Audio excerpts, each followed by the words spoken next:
Hello guys, welcome back to another tutorial. Hit the bell icon button so that you don't miss out any tutorial.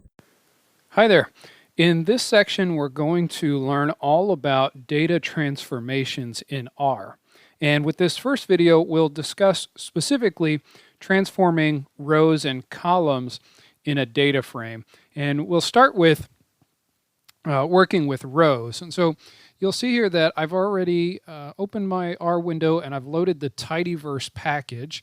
So the tidyverse package really contains a number of sub-packages. In particular for us, it's the tidyr package and the dplyr package. And so really those serve as the kind of the tidyverse foundation whenever we do data transformations in R. Now, you'll find that not everybody uses kind of the tidyverse syntax and the nomenclature. But a lot of people, especially in the data science world, have moved to this over the last 5 or 6 years. And so it's going to be the most common thing that you see if you're reading tips and tricks online or looking for ways to program a certain thing, doing some Googling along those lines. You're definitely going to find more help in the tidyverse space than anywhere else.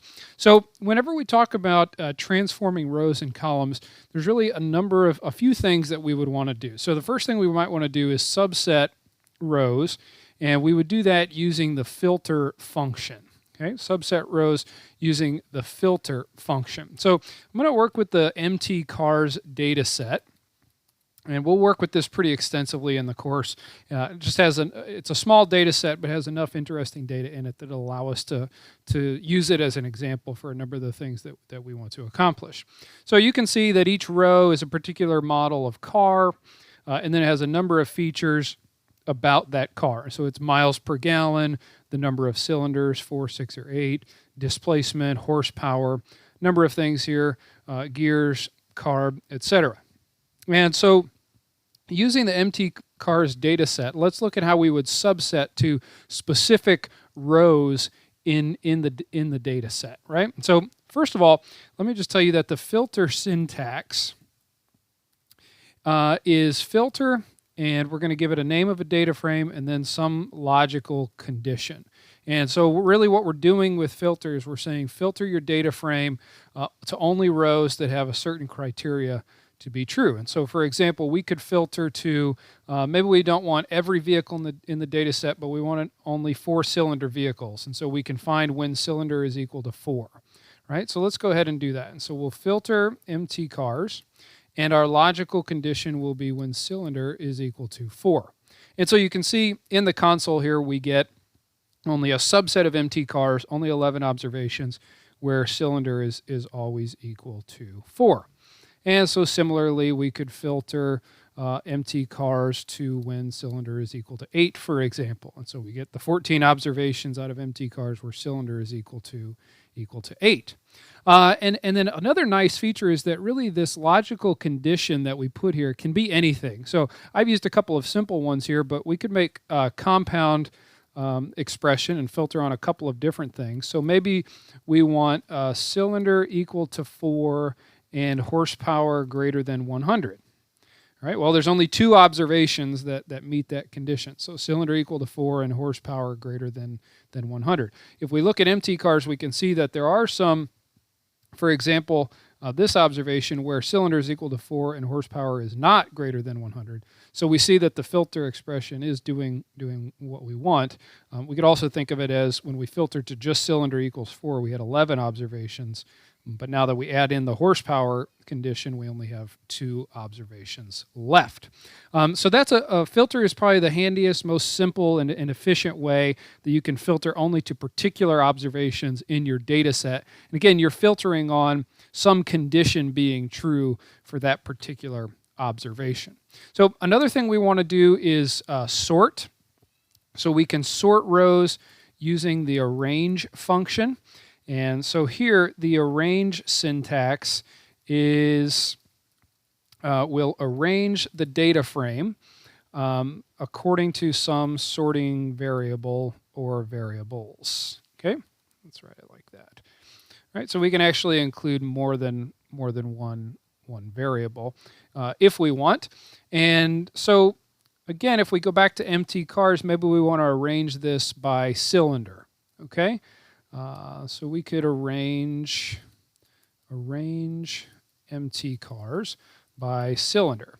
And so we can see that the default sorting is ascending, right? So we've rearranged now our data frame so that cylinder is the sorting variable. So we have all the 4 cylinders up front, and then the 6 cylinders, and then the 8 cylinders at the bottom. And you say, well, what if I want to sort the other direction?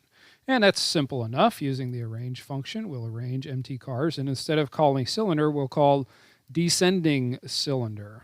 Okay, and so we'll just wrap it in a DESC function for descend, and it'll sort the other direction then. So we have 8s first, and then 6, and then 4. And you say, well, what if I want more than one sorting variable? Well, we can do that as well. So we'll arrange empty cars, and maybe we want to sort by cylinder, and then by highest MPG first, right? And so we can sort that way, and we'll say, well, I want to know cylinder, so 4 cylinder, 6 cylinder, and 8 cylinder, and then within the cylinder grouping, we'll sort MPG in descending fashion, so highest to lowest. So this will give us the highest fuel efficiency on a 4-cylinder vehicle, and then we jump down to the 6-cylinder group, and we say, in the 6-cylinder group, here's the highest fuel efficiency, and then same for the 8-cylinder group. So we can add multiple variables here, and you could keep doing this. You could add as many of these as you want. Actually, in the arrange function, you could sort by all of the variables if you want. You just write them in the order that you want sorted. Another thing we could do is combine rows. This will be the last thing for this video. We'll combine rows with the rbind function, and so the rbind syntax is really simple. Let me create a couple of data frames. So let's just create a data frame with 4-cylinder. And so we'll filter to where cylinder equals 4, and then we'll do a 6-cylinder data frame, and we'll pick up only those where cylinder is equal to 6, right? And so we can see that 4 and 6, here's where cylinder is 4, so that's a data frame. Cylinder is 6, there's another 7 observations there. And so what we can do then is say, well, maybe we'll have a new data frame, and we'll rbind, we'll row bind 4-cyl and 6-cyl. And so what we're doing is saying, take this data frame and this data frame and stack all the rows together, right? And so whenever we do that, we'll take a look, and we see then that we have all 18 observations. We've got the 4s and the 6s. So rbind, again, is just a nice simple function that you can use. The only condition that has to be true is all the variable names have to be the same. It's got to have the 2 data frames need to have the same structure, or else it won't bind the rows together because it won't know how to arrange the columns. Now, one thing I did here was this piping operator, this percent greater than percent. So you'll notice the syntax here is just a little bit different. I wanted to show you that. So instead of doing like filter empty cars sil equal 4, like we did up here, we can actually just write empty cars and then use the piping operator, which does exactly the same thing. So this line right here does exactly the same as this line here. So the piping operator takes the place of putting the data frame inside the function. So here we have empty cars written inside the filter function.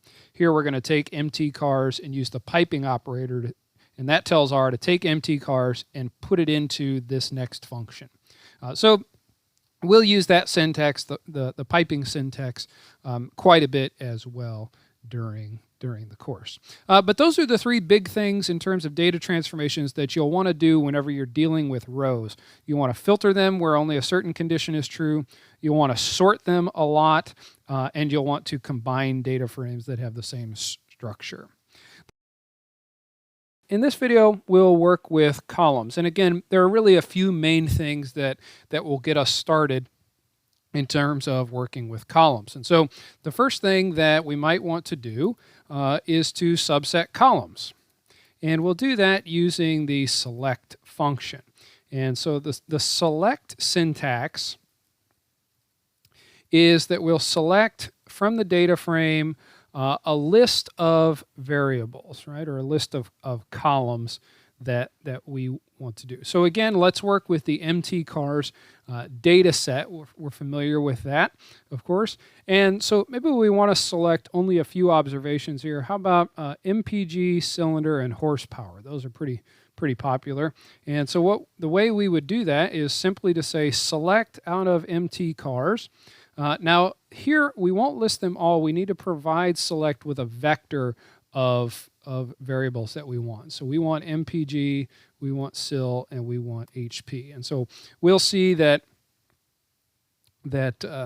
this will create in the console another object, another data frame that has only the three variables that we requested. So it's really as simple as that. You can just type them directly into the select function. Just put it in a vector argument instead of listing them individually. If you list them individually, R is going to think that you're trying to pass some extra parameters into this function, and it won't really know what to do. So to subset variables, again, just use the select function there. It's pretty straightforward syntax. The next thing that you might want to do is add columns. This one is also very popular. You want to create your own features in the data set, and we'll do that with the mutate function, And so maybe we want to start with MT cars, and maybe we want to know something about miles per gallon as a ratio to the weight of the vehicle. So we can take the ratio of MPG to weight, and we'll add that as a new feature. And so what we'll do is mutate MT cars, and then we want to give it a new variable, and we'll just call this mpg.weight, and that will be mpg divided by weight. So you can see then that we get this new, this should be equals. There we go. No assignment operator needed there. It needs to be an equal sign inside the mutate function. And so you can see here that we get this column of values that is the ratio of the MPG divided by the weight on that observation. And so we get those. Okay? So in general, the syntax for mutate, let's see, the mutate syntax is that we'll mutate the data frame, and then our new variable is going to equal whatever the details are for our new variable. And in fact, we can actually give multiple variables. So maybe it's new variable 1 and then new variable 2 equals details, whatever it happens to be. If it's a ratio like this, or it could be a sum, or we could use a lead or a lag function, or anything along those lines would work. Okay? So let's go ahead and do a sum. Let's do another example. Maybe we want to take MT cars, and we want to take the sum of HP and displacement. I don't even know if that makes sense, but it's something we can do. And so I'll show you that we can get this sum of HP, horsepower, and displacement. So 110 plus 160 is 270. And so we see that we get that sum over here. And again, I'll just illustrate for you that we could do multiple new variables. So maybe we add both of these, MPG divided by weight. And then I usually like to put new variables on a new line just so that it helps me read what I'm doing when I go back and read my code. If I just had this written here, I could find it sure enough, but in a complex program, it's a little bit easier just to have it on a new line so I can see, oh, here's mutate, and I added MPG and HP disp, and I don't have to sort through where the commas are and all of that to figure out what my new variable is. So we have both variables added here. You can see that we did that in one call of the mutate function. And so that really sums up the mutate function. So we can select certain columns, subset columns using the select function. We can add our own columns using the mutate function. And then one other thing we might want to do would be to combine columns using cbind. So earlier we saw combining rows using rbind, and here we can combine columns using cbind for column bind. And the syntax and the idea behind it is really exactly the same. Let's just create something called df1, which is MT cars, and we'll go ahead and select, how about just MPG and Sil, and then we'll create df2, and we'll take MT cars and create and select out of that. How about just HP and DISP? And so we have DF1 and DF2, right? Each having 2 columns.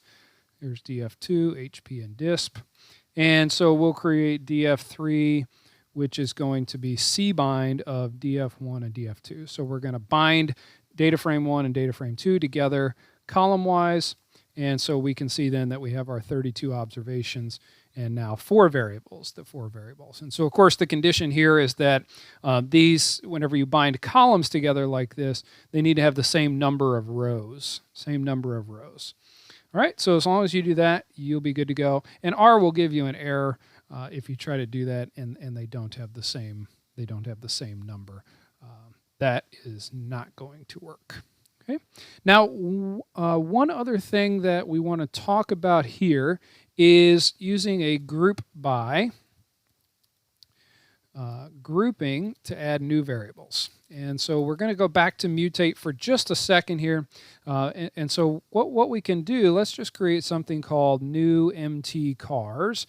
And that's going to take MT cars and we're going to put that in the group by function. And let's group by cylinder first of all. So let's go back to MT cars and say, suppose we want to summarize this data set, right? And so we want to group by the number of cylinders. So we know there's 3 different values here. It's 4, 6, and 8, right? And let's say we want to know what is the average miles per gallon on 4-cylinder cars and the average miles per gallon on 6-cylinder and the average MPG on 8-cylinder.